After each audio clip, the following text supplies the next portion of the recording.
Praise the Lord. സ്നേഹമുള്ളവരെ, അന്ധകാര ശക്തികളെ കീഴടക്കണമെങ്കിൽ ദൈവവചനമാകുന്ന ആത്മാവിൻ്റെ വാൾ നാം എടുക്കണം. നാം എപ്പോഴും ഈ ലോകത്ത് ജീവിക്കുമ്പോൾ ഒരു ആത്മീയ സമരത്തിലാണ്. സാത്താൻ്റെ കുടില തന്ത്രങ്ങളെ എതിർത്ത് നിൽക്കാൻ ദൈവത്തിൻ്റെ എല്ലാ ആയുധങ്ങളും നാം ധരിക്കണം എന്ന് വിശുദ്ധ പൗലോസ്ലീഹ നമ്മെ ഓർമ്മിപ്പിക്കുന്നുണ്ട്.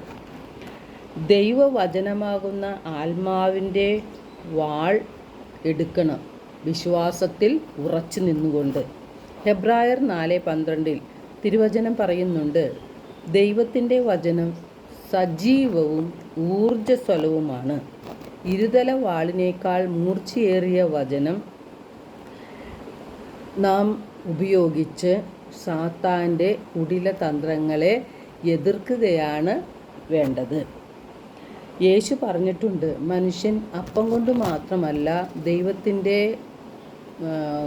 വചനങ്ങൾ കൊണ്ടുമാണ് മനുഷ്യൻ ജീവിക്കുന്നത് എന്ന്. ദൈവത്തിൻ്റെ വചനം നമ്മുടെ പാദങ്ങൾക്ക് വിളക്കും പാതയിൽ പ്രകാശവുമാണ്. വിശുദ്ധ യോഹന്നാൻ്റെ സുവിശേഷം 3:16 ദൈവത്തിന് നമ്മോടുള്ള സ്നേഹം വ്യക്തമാക്കുന്നുണ്ട്. എന്തെന്നാൽ അവനിൽ വിശ്വസിക്കുന്ന ഏവനും നശിച്ചു പോകാതെ നിത്യജീവൻ പ്രാപിക്കുന്നതിനു വേണ്ടി തൻ്റെ ഏകജാതനെ നൽകാൻ തക്കവിധം ദൈവം ലോകത്തെ അത്രമാത്രം സ്നേഹിച്ചു. ദൈവം തൻ്റെ പുത്രനെ ഈ ലോകത്തിലേക്ക് അയച്ചത് നമ്മെ ശിക്ഷയ്ക്ക് വിധിക്കാനല്ല, മറിച്ച് പുത്രൻ വഴി നാം രക്ഷ പ്രാപിക്കുന്നതിനു വേണ്ടിയാണ്. തിന്മ നിറഞ്ഞ ഈ ലോകത്തിൽ സാത്താൻ്റെ പ്രേരണകളെയും കുടില തന്ത്രങ്ങളെയും തിരിച്ചറിഞ്ഞ് നിഷ്കളങ്കമായി ജീവിക്കണമെങ്കിൽ പരിശുദ്ധാത്മാവിൻ്റെ സഹായം നമുക്ക് കൂടിയേ തീരൂ. ദൈവത്തിൻ്റെ വചനങ്ങൾ നമ്മെ ഓർമ്മിപ്പിച്ചു തരുന്നത് പരിശുദ്ധാത്മാവാണ്. തിന്മയ്ക്ക് എതിരെ പോരാടാനുള്ള ശക്തിയും ധൈര്യവും നമുക്ക് പകർന്നു തരുന്നതും പരിശുദ്ധാത്മാവാണ്.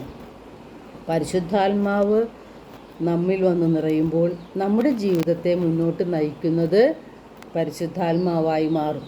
അപ്പോൾ പരിശുദ്ധാത്മാവിൻ്റെ പ്രേരണയനുസരിച്ച് നമ്മുടെ ജീവിതത്തെ മുന്നോട്ട് കൊണ്ടുപോകുവാനും നമുക്ക് സാധിക്കും. എല്ലാവർക്കും സമാധാനത്തിൻ്റെയും സന്തോഷത്തിൻ്റെയും ഒരു നല്ല ദിനം ആശംസിക്കുന്നു. ദൈവം നമ്മെ ഓരോരുത്തരെയും സമൃദ്ധമായി അനുഗ്രഹിക്കട്ടെ.